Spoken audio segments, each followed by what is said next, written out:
রাজনীতির অঙ্গনে আমরা কত সার্কাসই না দেখি। রাজনীতির অঙ্গনে সার্কাসটাকে স্বাভাবিকভাবেও কখনো কখনো আমরা মনে করি, কিন্তু যখন সার্কাসটা আদালত প্রাঙ্গণে হয়, আদালত পাড়ায় হয়, তখন জাতি হিসেবে আমাদেরকে একটু হতাশ হতেই হয়। গত 17ই নভেম্বর শেখ হাসিনার মামলার যে রায় হলো, মৃত্যুদণ্ড দেয়া হলো আন্তর্জাতিক অপরাধ ট্রাইব্যুনালে, তারপরে বিশিষ্ট আইনজীবী জেডাই খান পান্নার ব্যাপারে দেখলাম যে তিনি শেখ হাসিনার বিরুদ্ধে পরবর্তী যে মামলায় সেই আদালতে, সেই মামলায় তিনি শেখ হাসিনার পক্ষে লড়বেন, তাও রাষ্ট্রনিযুক্ত আইনজীবী হিসেবে তিনি পক্ষে লড়বেন। রাষ্ট্রনিযুক্ত আইনজীবী হিসেবে তিনি যখন রাজি হয়েছিলেন, তখন তাকে নিয়ে ব্যাপক সমালোচনা শুরু হয়।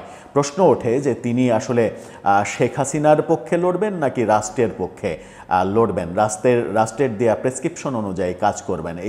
এর মাধ্যমে তিনি সরকারের সঙ্গে একটা বন্ধুত্বপূর্ণ সম্পর্ক তৈরি করতে চাইছেন কিনা। এরকম সমালোচনার মাঝে আজকে পুরো গণেশ উল্টে গেল। আজকে জেডাই খান পান্না ঘোষণা দিলেন তিনি শেখ হাসিনার পক্ষে লড়বেন না। কেন এই ঘোষণা দিলেন? কেন হঠাৎ করে এই 2-3 দিনের মধ্যেই তিনি ভোল পাল্টালেন? পেছনে কারণটা কি? একটু চলুন জেনে দেখি তার বক্তব্য কি, সেটা জানার মাধ্যমে। থাকবেন পলিটিক্স টিভির নিয়মিত আয়োজনে।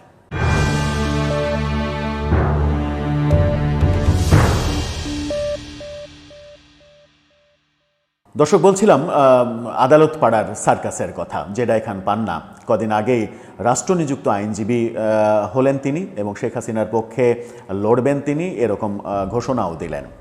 তিনি সেই ঘোষণার সময় তার কথাবার্তা আগের মতো আর এগ্রেসিভ ছিল না। আদালত, সরকারের বিচার ব্যবস্থা কোনো কিছু নিয়েই তিনি আর এগ্রেসিভ মন্তব্য দেননি। এমনকি শেখ হাসিনার যে মামলায় মৃত্যুদণ্ড হলো, সেখানে শেখ হাসিনার পক্ষে রাষ্ট্রনিযুক্ত আইনজীবী যিনি ছিলেন তারও প্রশংসা করেছেন তিনি। বলেছেন যে আগের জন্য ভালো ছিল, রাষ্ট্র মনে করেছে যে আরও বেটার কোনো অপশন খোঁজা উচিত, তাই আমাকে হয়তো দিয়েছে, বাট আগের জন্য ভালো ছিলেন, তিনিও ভালো কাজ করেছেন, শেখ হাসিনার পক্ষে ভালো লড়েছেন। এরকম অবাক করা মন্তব্যও তাকে করতে শোনা গেছে। জেডাই খান পান্না কদিন আগেও এই বিচার, আন্তর্জাতিক অপরাধ ট্রাইব্যুনাল, প্রসিকিউশন, এগুলো নিয়ে নানা ধরনের তির্যক মন্তব্য করেছিলেন, সমালোচনা করেছিলেন।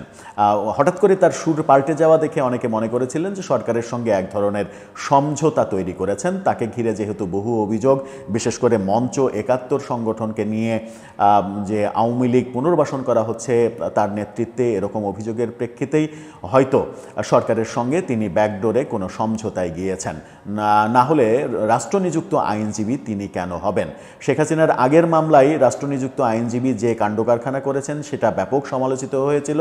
সেই সমালোচনা যেন আর না হয়, সেই কারণে সরকার খুবই অসাধারণ কৌশলে জেডাই খান পান্নাকে নিয়োগ দিয়ে ব্যাপারটাকে বিতর্কমুক্ত রাখার একটা ভালো সিদ্ধান্ত নিয়েছিলেন। কিন্তু অনেকে বলছেন জেডাই খান পান্না হয়তো সরকারের কাছে বিক্রি হয়ে গেছেন।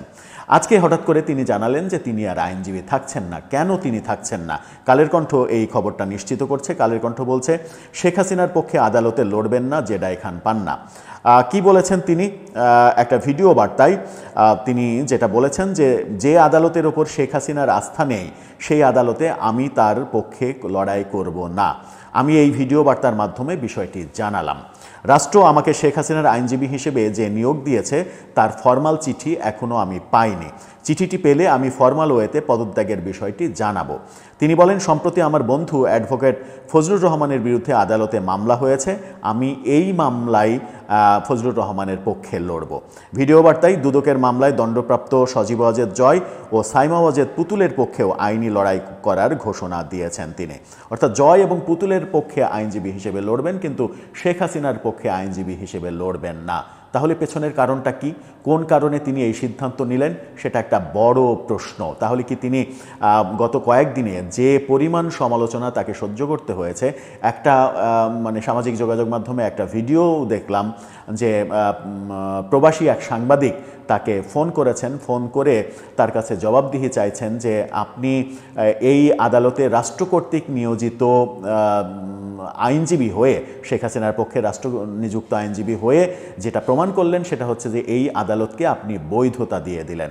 দুদিন আগেও যে আপনি এই আদালতের কার্যক্রম, এই আদালতে আদৌ শেখ হাসিনার বিচার হতে পারে কিনা এই ধরনের কথা বলেছেন, সেই তিনি এবার এই আদালতকে বৈধতা দিয়ে দিলেন, যেখানে শেখ হাসিনা আপনার মক্কেল যিনি হবেন তিনি নিজেই এই আদালতকে ওন করেন না, ডিজোন করেন, অস্বীকার করেন, বলেন যে এটা ভুয়া আদালত। সেই আদালতকে আপনি গ্রহণযোগ্যতা দিলেন। একজন নারী সাংবাদিক তাকে ফোন দিয়েছিলেন, এরকম একটা অডিও বার্তা, অডিও ক্লিপ শোনা গেছে সামাজিক যোগাযোগ মাধ্যমে। আমি সেই নারী সাংবাদিকের নাম বলতে চাই না, মানে ইউটিউব তাদের অনলাইনে একটা চ্যানেল রয়েছে, সেই চ্যানেলে বিদেশে থেকে তিনি বিভিন্ন ধরনের অ্যাক্টিভিজম করেন, সাক্ষাৎকার নেন, এরকম কাজ করেন। সেই সময় দেখলাম যে রায় খান পান্না ব্যাপকভাবে ক্ষেপে গেলেন যে আমি কি তোমাকে জবাবদিহি করতে বাধ্য, আমি তোমাকে কেন জবাবদিহি করব, এরকমটা কথা বলেছেন। আমি নিশ্চিত এরকম বেশ সমালোচনার মুখে এবং তোপের মুখে পড়ে যে রায় খান পান্না আজকে এই ঘোষণা দিলেন যে তিনি আর সরকার পক্ষের আইনজীবী হিসেবে লড়বেন না। সত্যি কি তাই, নাকি পেছনে আরও অনেক রহস্য রয়েছে? জেডাই খান পান্না এই মানে কয়েকটা কার্যক্রমের মাধ্যমে কি সত্যিই বিতর্কিত হয়ে পড়লেন? এবার কি তিনি গ্রহণযোগ্যতা দুই পক্ষের কাছেই হারিয়ে ফেললেন? সরকার এবং আওয়ামী লীগ দুই পক্ষই এখন তাকে নিয়ে যাচ্ছে তাই সমালোচনা করবে, দুই পক্ষের লোকজন একটা গ্যাড়াকলের মধ্যে বোধহয় পড়েই গেলেন তিনি। দর্শক, আপনার কি ভাবনা? শেখ হাসিনার পক্ষে এই আইনজীবী জেডাই খান পান্না লড়লে শেখ হাসিনার সাজা মওকুফ হয়ে যেত, সাজা থেকে উদ্ধার পেয়ে যেতেন, সেরকমটা কি হতে পারত?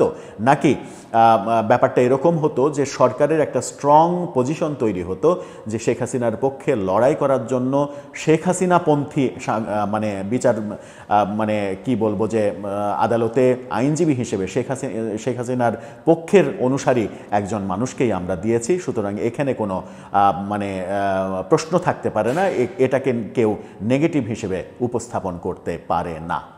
সেই গ্রাউন্ডটা বোধহয় সরকার একটা তৈরি করে ফেলল, যেখান থেকে জেডাই খান পান্না আবার সরে এলেন। আপনার মন্তব্য জানিয়ে লিখতে পারেন আমাদের কমেন্ট বক্সে।